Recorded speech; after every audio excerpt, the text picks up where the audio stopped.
Hoje nós temos um convidado especial no 0 a 100 com a parceria Amigos do Guerra, né? O Gerard está aqui com a gente. O cara crânio demais, Guerra. Eu queria muito ter trazido ele aqui. Obrigado por você ter aceito e respondido a gente, bate-pronto. E, cara, conta um pouquinho mais dessa tua inteligência, esse teu conhecimento aqui da nossa... Não, vou falar da nossa cidade, né? Assim, você ultrapassa Curitiba, mas assim, o que te trouxe a fazer, entender dessa história toda aí? Como é que começou a tua história? Você entender de tudo isso? Olha, bom, primeiro, obrigado, Guerra, obrigado, Bileco. É uma alegria ter vocês como amigo primeiro, né? Bom, eu posso te dizer o seguinte, eu posso dizer que, bom, imagina que eu sou filho de um homem imigrado do Líbano, né? Uhum. E de uma mãe que também é filha de imigrantes libaneses, né? Que começou a falar português com 7 anos de idade só, né? Porque em casa só se falava árabe. Quando ela foi para a primeira série do primário, certo, lá em Paranaguá, começou a aprender português, porque não era uma língua corrente, né? Então, obviamente, dentro de casa era uma cultura e na rua era outra cultura, né? E de fato, a gente que é filho de imigrante, fundamentalmente árabes, né, e do Oriente Médio como um todo, nós não somos nem libaneses e nem totalmente brasileiros. Né? Por isso que, tecnicamente, na antropologia se diz que existe uma etnia chamada líbano-brasileiros. Que se coloca ali vários desses políticos de origem libanesa, etc., são líbano-brasileiros. Todos nós somos, que lá não somos árabes e aqui não somos totalmente brasileiros. Embora, obviamente, sejamos, né? Eu mesmo posso me ufanar de saber mais de Curitiba, do Paraná e do Brasil do que muita gente que se diz muito brasileira, né? Então, eu fui estimulado para tentar entender a terra onde eu nasci, né? Pela minha mãe, né? Então, eu com 10 anos, eu estava lendo Davi Carneiro, né? O Paraná na História Militar do Brasil, Terra e Gente do Paraná, do Romário Martins, todas essas literaturas clássicas, com 10, 11 anos, eu estava lendo. Nossa, uma criança que entende mais que adulto, praticamente, né? Já, inteligência, né, cara? E você então veio pequeno para Curitiba, né? Eu nasci aqui. Nasceu o quê? No mesmo Seus dia. pais vieram... Meu pai veio do Líbano, minha mãe veio de Paranaguá. Eu nasci no mesmo dia, mês, hora e minuto de emancipação política do Paraná. 129 anos depois.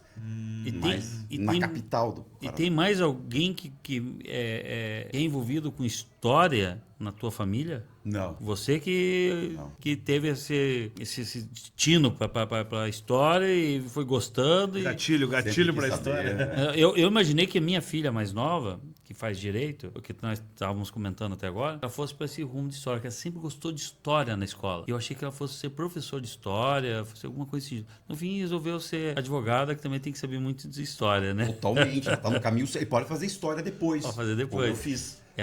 Depois fiz história. Ah, que legal. E ela adora história. Acho que é muito parecido contigo, então. Gosta do direito e gosta muito da história. Que bacana. E você se especializou em história de Curitiba ou história no modo geral? Bom, eu sempre gostei de história, né? E das ciências sociais como um todo, né? Então, antropologia, sociologia, politologia, né? Todos esses ramos das humanas eu sempre gostei muito, né? Estudei isso. Mas história sempre parto de Curitiba. O meu olhar sempre parte de Curitiba. Não tem como a gente deixar de cantar a nossa vila, né? E a gente tem que ter raiz da onde a gente vem e o que moldou a gente, né? Então, Curitiba não é apenas moro aqui, nasci aqui, sou daqui, ou jogar as mãozinhas pro alto e gritar viva Curitiba. Não é isso. É saber que é a cultura que está aqui nos molda, né? A nossa forma de pensar, de agir, de fazer, de compreender, de ler as coisas, de ler a realidade social, é uma construção que a gente faz parte do meio social. Então, entender de onde a gente vem, entender Curitiba, é entender a gente mesmo, né? Bacana. Só que a tua história também não está focado, está focado também em região metropolitana. Você consegue contar casos pra gente e tal. Pô, que legal, hein, Bileco? Pô, é interessante, né, cara? Porque às vezes... Eu tenho algumas perguntas pra ele, vou deixar você perguntar também, senão vamos perguntar. Não, então vamos começar aqui falando um pouco. Cara, eu assisti uma entrevista tua, até a gente comentado ali, né? Que você tava explicando como surgiu o nome de Curitiba, né? Mas antes... Coritiba. Curitiba. Coritiba. Mas um pouco antes, né, do nome Coritiba, o significado que é ruim, né? Aqui habitavam, não sei se sabe dizer que tipos de índios que habitavam aqui. Os indígenas, né? Antes, e depois você pode falar essa questão aí do Coritiba. Eu achei bem interessante o nome. Ainda mais eu que não torço pro coxa. Não, mas aqui não é nem questão de... Eu tô de sacanagem. Essa entrevista foi lá na RPC. Acho que foi isso. Já faz uns 12, 15 anos, sei lá. Você tinha cabelo, hein? Eu tinha cabelo. Meu Deus, a flor da juventude.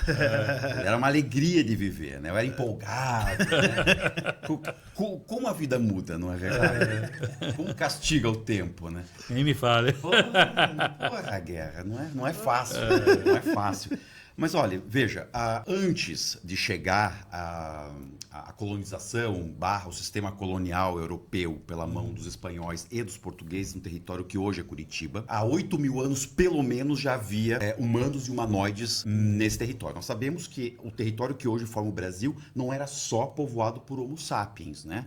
Havia outras espécies humanoides, inclusive aquela famosa Luzia, aquele crânio de Luzia que parte sensível pereceu no incêndio lá do Museu Nacional em 2018, em setembro de 18, onde ela estava servada, mas ainda parece que restou alguma coisa daquele crânio. É uma das provas que Luzia não era uma humanoide como nós. Entendi. Então, desses humanoides, há pelo menos 8.000 a 8.200 anos, nas perspectivas mais elastecidas, né, como o Igor Schmidt tem defendido, que é um grande pesquisador também, nós já tínhamos seres humanos habitando aqui. Quando chega aqui o colonizador, o português, o espanhol, naquele momento, os nômades que estavam mais ou menos instalados nessa região eram tupis, né, do tronco G. E eles eram chamados, essa subtribo, de tinguis, né, que na língua local era nariz fino. Tingui, nariz fino. Né? Esses tinguis não eram únicos aqui. Na região mais ao sul havia outras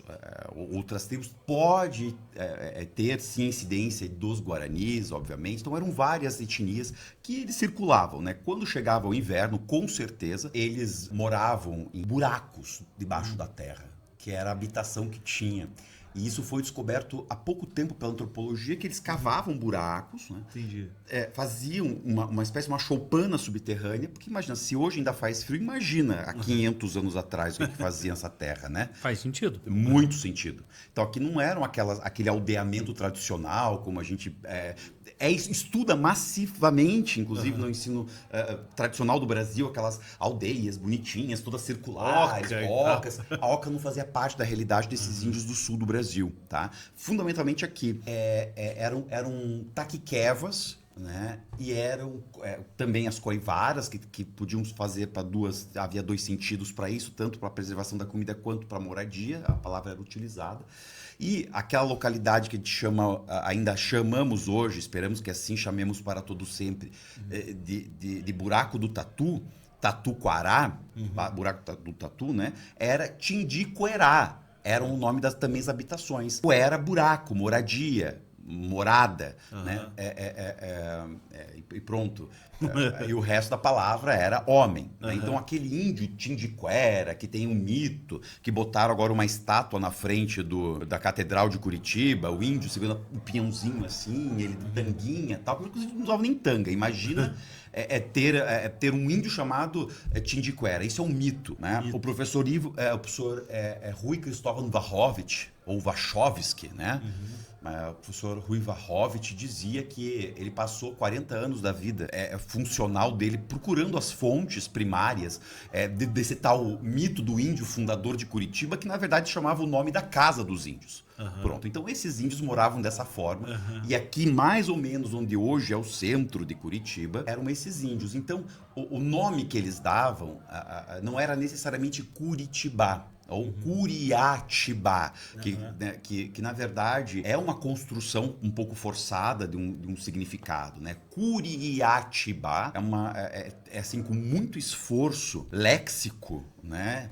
Para que a gente chegue na interpretação, no significado de terra de muito fruto do pinheiro, né? Ou terra onde há um aglomerado, um conjunto, um coletivo, um plural de pinheiros que dão muito fruto, né? Curiatibá. Porque, na verdade, seria um pouco nécio da nossa parte, Bileco, achar que só tem pinheiro, só tem araucária angustifolia em Curitiba, sendo que a incidência natural dela é desde Minas Gerais até o Uruguai praticamente, quase.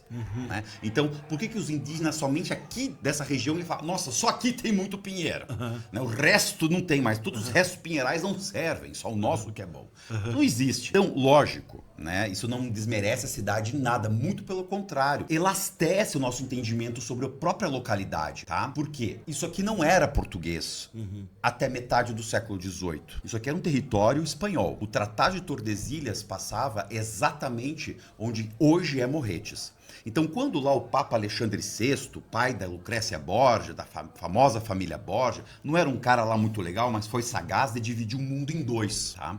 Eles tinham recém-expulsado, tirado, branquilizado, genocidado os árabes, os judeus, os africanos da Península Ibérica por um motivo religioso, torpe, racista, e aplicaram o mesmo sistema genocida de limpeza étnica, o mesmo programa, a mesma forma de matar da Inquisição nos indígenas brasileiros e espanhóis, ou melhor, nos indígenas americanos. Só que para que isso acontecesse, eles já sabiam que a América existia, obviamente. Hoje a historiografia não brinca mais de descobrimento de América, nem de descobrimento de Brasil. Isso não é mais uma tônica séria na historiografia, na ciência histórica, pelo menos.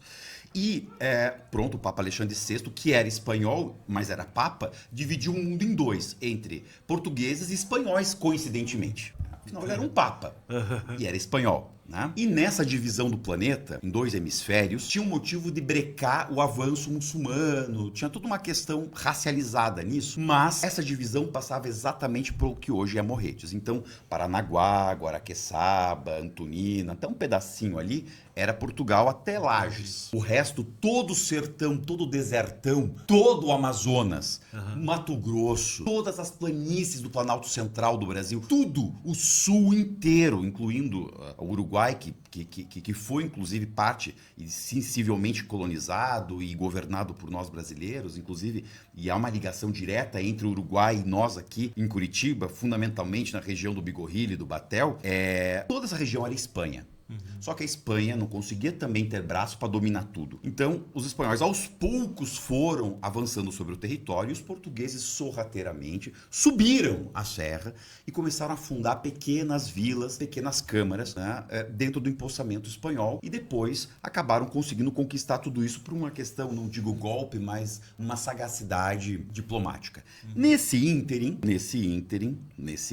a vila, que era a Vila de Nossa Senhora da Luz e Bom Jesus dos Pinhais. Então, terceiro. Bom Jesus dos Pinhais. Bom, Pinhais, já tem Pinheiro na coisa, dos Pinhais. Então, vila. Primeiro era uma povoação, depois um povoamento, depois uma capela curada, depois uma vila com a fundação e com a inauguração da Câmara Municipal da cidade, mas ainda vila, não uma cidade, uma Câmara Municipal da Vila, né? E depois uma cabeça de conselho, com C, conselho, não com S, né? Cabeça de conselho, e depois o centro da comarca, e depois a capital, etc. Mas isso tudo é um processo.